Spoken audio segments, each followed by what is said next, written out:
ఒక ఊర్లో ఒక చేపల వ్యాపారి ఉన్నాడు. ఆయన ఉదయాన్నే పక్క ఊర్లో ఉన్న సంతకు వెళ్లి చేపలు తీసుకొచ్చి తన ఊర్లో అమ్ముకుంటూ ఉండేవాడు. కాని సంతకు వెళ్ళడానికి అడవి వైపుగానే వెళ్ళాలి. అలా రోజూ అడవి వైపుగా తీసుకొచ్చి తన ఊర్లో అమ్ముకుంటూ ఉండేవాడు. కాని హఠాత్తుగా ఒకరోజు తన ముందుకి ఒక దెయ్యం వచ్చి నిలబడింది. చూడ్డానికి చాలా వికారంగా ఉంది ఆ దెయ్యం. ఎక్కడికి వెళ్ళొస్తున్నావు? ఆ బుట్టలో ఏముందో చెప్పు. బండగొంతుతో మాట్లాడిన ఆ దెయ్యం మాటలు ఆ వ్యాపారికి భయం పుట్టించింది. అదేంటంటే ఏంటి వచ్చిపోయి అంటూ అసుకుతున్నావు? ఏదైనా అడిగితే సరైన సమాధానం చెప్పవా? అదేంటంటే పక్కూరు సంతకు వెళ్ళి అమ్మడం కోసం ఈ చేపలన్నిటినీ కొనుక్కొచ్చాను. ఈ ప్రదేశం నాది. ఇటువైపుగా నువ్వు నడవాలంటే నాకు పన్ను కట్టాలి. ఏంటి, నేను ఈ అడవి లోపల నడవాలంటే నీకు పన్ను కట్టాలా? అవును, ఈ అడవి లోపలికి నడవాలంటే నువ్వు పన్ను కట్టాలి. ఎందుకంటే దీన్ని పరిపాలిస్తున్నది నేనే. పన్ను కడితేనే నడవనిస్తాను, లేకపోతే వాళ్ళని తినేస్తాను అని చెప్పింది ఆ దెయ్యం. ఎన్ని రోజులుగా నేను ఈ దారిలోనే వెళ్తూ వస్తూ ఉండేవాణ్ణి. నిన్ను ఎప్పుడు చూడలేదు, కానీ ఇప్పుడొచ్చి పన్ను కట్టాలి అది ఇది అంటున్నావు. ఇన్ని రోజులు నా కంట పడకుండా తప్పించుకున్నావు. ఇప్పుడు కంట పడ్డావు కదా, ఇంకా ఎప్పటికీ నువ్వు నా నుంచి తప్పించుకోలేవు. సరే సరే, నేను నిన్ను ఏమీ చెయ్యను. కాని నేను చేపలు తిని చాలా రోజులైంది, అందుకని ఆ చేపల్ని నేను తినబోతున్నాను అని చెప్పింది ఆ దెయ్యం. వద్దు వద్దు, దయచేసి అలాంటిదేమీ చెయ్యొద్దు. నేను ఈ చేపల్ని అమ్మి దాంతో వచ్చిన డబ్బుని ఇంటికి తీసుకెళ్తేనే నా ఇంట్లో వాళ్ళు తినగలుగుతారు.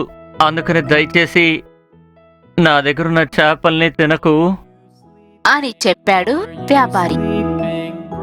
అయితే నిన్ను తినమంటావా అని ఆ దెయ్యం అడగగా ఏం చేయాలో తెలియక అలాగే నిలబడిపోయాడు వ్యాపారి.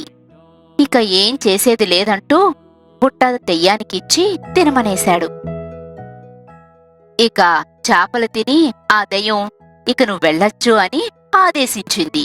ఇలాగే రోజు తీసుకురా, ఎదురు చూస్తూ ఉంటాను అని చెప్పింది దెయ్యం. ఆ చేపల వ్యాపారి కూడా ఉదాసీనంతో అక్కడి నుండి బయలుదేరాడు. ఒట్టి తట్టతో చేపలు అమ్ముకోవడానికి కుదరదని ఇక ఇంటికి తిరిగొచ్చేశాడు. ఏందండి, వ్యాపారానికి వెళ్ళలేదా అని తన భార్య అడిగింది. ఇక అడవిలో జరిగిందంతా తను చెప్పాడు. ఇక నుంచి నేను ఈ చేపల వ్యాపారాన్ని ఎలా చేయాలో అర్థం కావట్లేదు. రేపు కూడా చేపలు తీసుకురా, నువ్వు తీసుకొచ్చేంత వరకు నేను వెయిట్ చేస్తూ ఉంటానని చెప్పింది ఆ దయ్యం. అలా చాలా బాధపడుతూ చెప్పాడు ఆ చేపల వ్యాపారి తన భార్యతో. తన భార్య చాలా తెలివైంది. తను చెప్పిందంతా విని ఆవిడ ఆలోచించింది. ఆ తర్వాత తన భర్తతో, రేపు మీరు నేను చెప్పినట్టు చెయ్యండి అని చెప్పింది భార్య. మరుసటి రోజు చేపలు కొనటానికి సంతకి వెళ్లిన చేపల వ్యాపారి అడవిలో ఒక మూలన ఆ దెయ్యం కోసం ఎదురు చూస్తూ ఉన్నాడు. ఏంటి, చేపలు తీసుకొచ్చావా? ఎక్కడా చేపలు? ఇటివ్వు, నేను తినాలి అని అడిగింది ఆ దెయ్యం. వెంటనే ఆ చేపల వ్యాపారి, నేను నీకోసమే ఎదురు చూస్తున్నాను. నేను తీసుకొచ్చిన చేపల్ని తింటే నీ కడుపు నిండుతుందా? ఎక్కడ నిండుతోంది?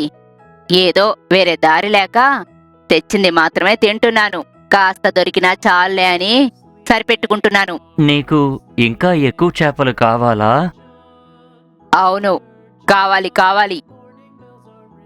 సరే, అలా అయితే నేను చెప్పినట్టు చెయ్యి. నాతో పాటు నువ్వు కూడా చేపల సంతకి రా. నేనొక చిన్న వ్యాపారస్తుణ్ణి. ప్రతిరోజు నా దగ్గర కొంచెం డబ్బుతో చేపల్ని కొని వాటిని ఒక్కొక్కళ్ళు అమ్ముతూ వస్తున్నాను. కాని నువ్వు నాతో పాటు చేపల సంతకొచ్చావంటే అక్కడ నాకన్నా పెద్ద పెద్ద వ్యాపారస్తులు ఆ సంతకి వస్తూ ఉంటారు. వాళ్ళ దగ్గర చాలా చేపలుంటాయి. వాటన్నిటినీ నువ్వు చక్కగా తినచ్చు. సరే సరే పద్. మనం వెంటనే అక్కడికి వెళ్దాం. నేను ఎక్కువ చేపలు తినాలి. ఒకవేళ నువ్వు గనక నాతో వచ్చావనుకో, నేను చూసిన వెంటనే వ్యాపారస్తులు ఎవరూ కూడా సంతకి రాకుండా పోతారు.